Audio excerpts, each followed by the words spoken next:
आज के लेक्चर में हम स्टैटिक रैम और डायनेमिक रैम की बात करेंगे। स्टैटिक रैम में सबसे पहले जब हम आते हैं कि व्हाट इज स्टैटिक रैम है क्या बेसिकली। तो रैम आपको सबको पता ही है। स्टैटिक रैम में क्या है, आपके पास flip flop hold each bit of the memory. तो स्टैटिक रैम में आपके पास फ्लिप फ्लॉप्स होते हैं जो मेमोरी बिट्स को होल्ड करते हैं। A flip-flop for a memory cell takes 4 to 6 transistors along with some wiring। तो आपके पास एक फ्लिप फ्लॉप में 4 से लेके 6 तक ट्रांजिस्टर्स होते हैं और कुछ वायरिंग होती है, but never has to be refreshed. But ये रिफ्रेश्ड नहीं होती है, मीन्स इसको रिफ्रेश्ड नहीं करना पड़ता है आपको स्टैटिक रैम को। This means static RAM significantly faster than the dynamic RAM. क्योंकि रीजन यही है कि रिफ्रेश नहीं की जाती है आपके पास static RAM, so the static RAM is faster than the dynamic RAM. Dynamic RAM के कंपैरिजन में ये फास्ट होती है। However, because it has more parts, a static memory cell takes a lot more space on a chip than a dynamic memory cell। But comparison करें अगर dynamic memory से, तो static memory जो है वो डायनामिक मेमोरी के comparison में chip का साइज बढ़ा देती है। क्योंकि हमारे पास यही रीजन है कि इसको रिप्लेस नहीं कर सकते, तो बार बार तो चिप का साइज बढ़ जाता है, ठीक है ना। Therefore, you get less memory per chip, and that make static RAM a lot expensive। तो स्टैटिक रैम जो है आपके पास ये महंगी भी होती है, एक्सपेंसिव होती है comparison to the dynamic RAM. और रीजन यही है कि इसको हम रिफ्रेश नहीं कर सकते। ये रिफ्रेश नहीं की जाती है तो फास्टर होगी। जब फास्ट होगी जो मेमोरी, जैसे फास्ट होती है तब आपके पास उसकी कॉस्ट भी इंक्रीज हो जाती है। कुछ पॉइंट्स और हैं इसमें डिस्कस करने के लिए कि provide a fast access time, पता ही आपको फास्ट एक्सेस टाइम भी प्रोवाइड करती है ना। एंड लोअर बिट डेंसिटीज, इसमें डेंसिटी जो बिट्स की है वो लोअर होगी आपके पास। For this reason registers and cache subsystems are fabricated using S static RAM technology. Static RAM is considerably more expensive than the dynamic RAM, discuss कर ही चुके हैं हम। However, since it does not need to be refreshed, its power consumption is much lower than the dynamic RAM। क्योंकि ये refresh नहीं होती है इसीलिए इसका पावर कंजप्शन भी आपके पास comparison to the static RAM कम होता है। Also, the absence of the refresh circuitry make it easier to interface।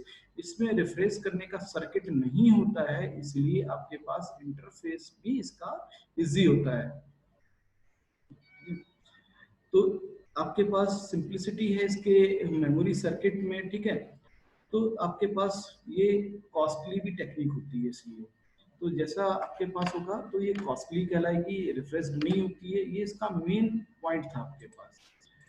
Next की तरफ चलते हैं हम, डी रैम की तरफ, डायनेमिक रैम की तरफ। डायनेमिक रैम आपके पास अदर हैंड आपको पता है कि इसको हम रिफ्रेश कर सकते हैं डी रैम को। ये आपके पास जितने भी आज के कंप्यूटर्स में यूज होती है वो आपके पास, हमारे पास डी रैम ही यूज होती है, ठीक है। एक रैम के अंदर आपके पास जो मेमोरी सेल्स होते हैं वो 1 बिट इंफॉर्मेशन को स्टोर करते हैं, ठीक है। और ये आपके पास 2 पार्ट से मिलकर बने होते हैं, ट्रांजिस्टर एंड कैपेसिटर। अभी हमने स्टैटिक रैम की बात की थी, वो ट्रांजिस्टर से मिलकर बना था, और आपके पास ये यहाँ पर कैपेसिटर भी आपके पास है।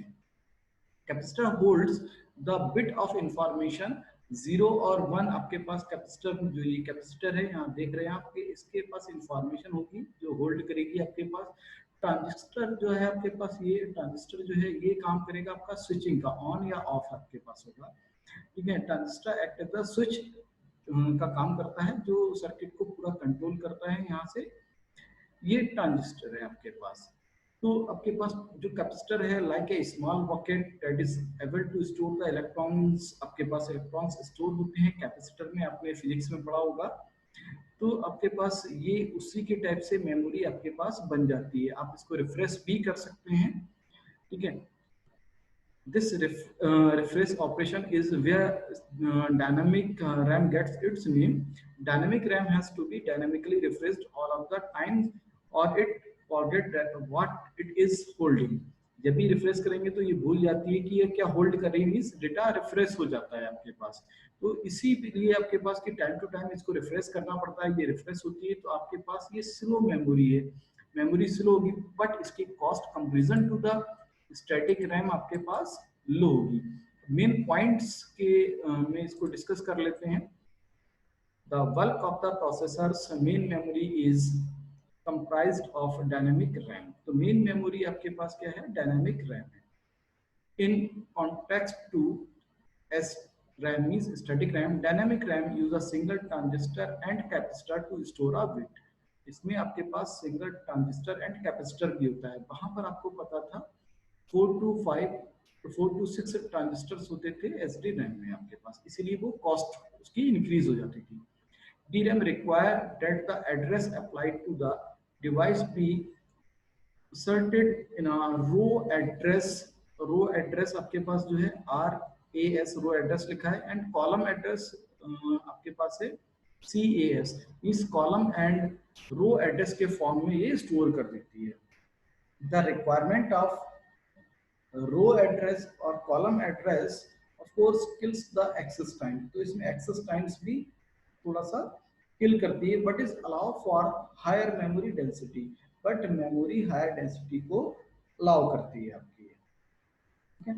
एस आपके पास जो आपके पास रो आपके पास एड्रेस है और कॉलम एड्रेस है, द सेम पिन जो आपके पास मेमोरी डिजाइन होती है सर्किट, उसमें एक ही पिन को ये यूज करते हैं, with each being asserted during either the RAS or the CAS phase of the addresses में।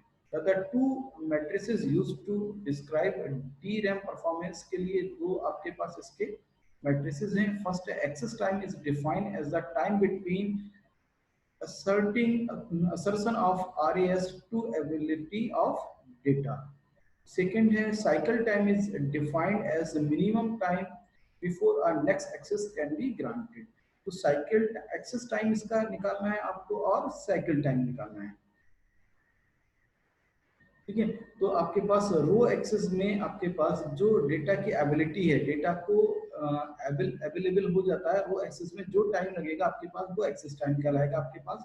और साइकिल टाइम क्या है, define a minimum time before a next access can be generated. दूसरा एक्सेस जब जनरेट होगा उससे तक का टाइम, उसके बीच तक का टाइम जो है वो आपके पास साइकिल टाइम कहलाएगा। Cycle times establish throughput of the system. Of course, the charge leaks slowly from the storage capacitor in DRAM and it needs to be refreshed continuously. During the refresh phase, all accesses are held off, which happens once every 1 to 100 millisecond, microsecond, and slightly impact the throughput। और throughput को भी ये impact करते हैं आपके। तो ये main चीज थी आपके पास। अब हम अगला टॉपिक से आपके पास 2D मेमोरी ऑर्गेनाइजेशन। तो मेमोरी का जो ऑर्गेनाइजेशन है 2D, 3D, 2.5D हम पढ़ेंगे। 2D में हमने मेमोरी को कैसे ऑर्गेनाइज किया, 3D में कैसे ऑर्गेनाइज किया, 2.5D में कैसे ऑर्गेनाइज किया। तो आपके पास जो मेमोरी है आपके पास, पहले हम 2D की बात कर लेते हैं। तो 2D मेमोरी में आपके पास ये सेल्स हैं आपके पास। तो एक वर्ड के लिए ये बेसिकली हमने 4 बिट का एक वर्ड लिया है। तो एक वर्ड है आपके पास, वर्ड लाइन है तो 4 बिट पहला बिट उसका यहाँ आएगा, फिर सेकंड, फिर थर्ड, फिर 4 बिट पहले वर्ड का। ऐसे ही जो नेक्स्ट वर्ड होगा उसका 1 2 3 बिट हो जाएगा। इस टाइप से ये हो जाएगा। तो हर एक रो में एक वर्ड आपके पास क्या हो रहा है, स्टोर हो रहा है, रो वाइज वर्ड, और उसका एक एक बिट आपके पास स्टोर हो रहा है। ऐसे कॉलम वाइज देखें तो हर एक वर्ड का फर्स्ट बिट अगर हम कलेक्ट करें तो एक कॉलम में होगा, नेक्स्ट कॉलम में हर वर्ड का सेकंड बिट होगा, फिर थर्ड बिट होगा, फिर फोर्थ बिट होगा। इस टाइप से ये बिट्स होंगे। ये डिकोडर है, एमईआर आपको पता है, मेमोरी एड्रेस रजिस्टर है। मेमोरी एड्रेस में आपके पास किस वर्ड को सिलेक्ट करना है उसका ये एड्रेस आ रहा है आपके पास। तो वर्ड आपके पास सिलेक्ट हो जाएगा, ठीक है, पूरा A0, A1, A2, A3, तो ये पूरा वर्ड, जिस वर्ड को आपको सिलेक्ट करेंगे उस वर्ड के आपके पास बिट्स का ये एड्रेस होगा। उसके बाद में आपके पास रीड और राइट ऑपरेशंस, कौन सा ऑपरेशन लगाना, मींस डेटा, एक वर्ड का डेटा रीड करना है आपको मेमोरी से, या मेमोरी में डेटा राइट करना है। तो ये ऑपरेशंस है आपके पास। उस ऑपरेशंस को आप इनेबल और डिसेबल कर देंगे तो वो सेंस सर्किट रीड और राइट ऑपरेशंस के लिए है। यहाँ से चिप को इनेबल, ये चिप CS को इनेबल करेंगे तभी ये वर्क करेगा, तभी ऑपरेशंस आपके होंगे, अदरवाइज ऑपरेशंस नहीं होंगे। यहाँ डेटा लाइंस के थ्रू डेटा पहले इस सर्किट में आ रहा है, उस सर्किट से रीड और राइट दोनों ऑपरेशन होंगे। मीन्स अगर आपने मेमोरी से रीड ऑपरेशन लगाना है तो सर्किट के थ्रू डेटा, डेटा लाइंस के थ्रू डेटा चला जाएगा, और अगर आपको अपने मेमोरी में राइट करना है तो डेटा लाइंस के थ्रू राइट ऑपरेशंस के थ्रू डेटा यहाँ पर राइट हो जाएगा। तो ये 2D डायमेंशन है आपके पास। तो 2D में रो एंड कॉलम बेस में स्टोर हो रहा है, आपको साफ दिख रहा है। इसके कुछ पॉइंट्स हैं जिसको डिस्कस कर लेते हैं हम यहाँ। फर्स्ट पॉइंट है, the cell are organised in the form of 2 dimensional array with rows and columns. ये बताई दी आपको, रो एंड कॉलम के फॉर्म में सेल्स को हमने स्टोर किया हुआ है। For each refers to word line for 4 bit per word memory. 4 bit का एग्जांपल लिया हुआ था। 4 cells are interconnected to a word line, each column in the array refer to the bit line. बताइए आपको, आपने रो वाइज करते थे तो एक वर्ड हो जाएगा, और कॉलम वाइज आ रहे हैं तो आपके पास हर एक वर्ड का कौन सा बिट है, जैसे पहला पहला बिट है तो फर्स्ट बिट हो गया, और इधर आपके पास कॉलम वाइज है आपके पास। ठीक है ना। मेमोरी एड्रेस रजिस्टर में आपको पता ही है क्या होता था, मेमोरी एड्रेसेस है आपके पास। ठीक है, आपका लोकेशन, उस लोकेशन का जहाँ पर रीड और राइट ऑपरेशंस आपको अप्लाई करना है। ये भी एग्जांपल 4 बिट का लिया हुआ था। The content of MAR is decoded by an address decoder on the chips to active each word line. आपको पता है एमएआर में जो भी एड्रेस है उसको डिकोडर डिकोड कर देगा, और आपको पता लग जाएगा किस लाइन का वो एड्रेस है। The cell in each column are connected to the sensor, या फिर आपके पास राइट जो ऑपरेशन है उससे सेंस होगा या राइट होगा। Circuit by 2 bit lines. ठीक है, 2 bit lines are complement to each other. तो कॉम्प्लीमेंट ईच अदर की या तो ये ऑपरेशन होगा या फिर ये ऑपरेशन होगा आपके पास। The sense read write circuit are actively by the chip circuit। जो CSS select लाइन है, चिप सिलेक्ट आपके पास चिप सर्किट का, उसके थ्रू अगर इसको एक्टिव करेंगे तभी ये आपके पास रीड और राइट ऑपरेशन वर्क करेगा। मीन्स या तो सेंस मीन्स रीड होगा या फिर आपके पास राइट ऑपरेशन होगा।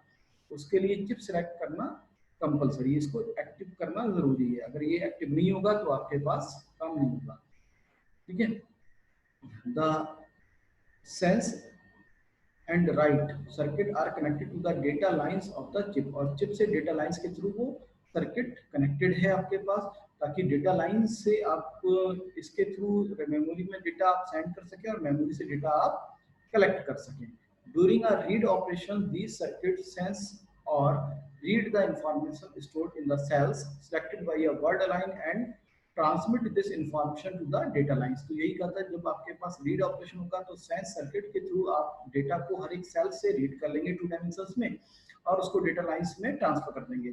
इसका अपोजिट राइट ऑपरेशन हो जाएगा। मींस डेटा डेटा लाइंस पर जो डेटा होगा उसको राइट सर्किट के थ्रू आप मेमोरी के सेल्स में राइट कर देंगे। तो ये 2D हो गया। इसके बाद आपका 2.5D और 3D हम डिस्कस करेंगे नेक्स्ट लेक्चर में। तो thank you for watching this lecture. आज तक का लेक्चर ये आपका फिनिश हुआ।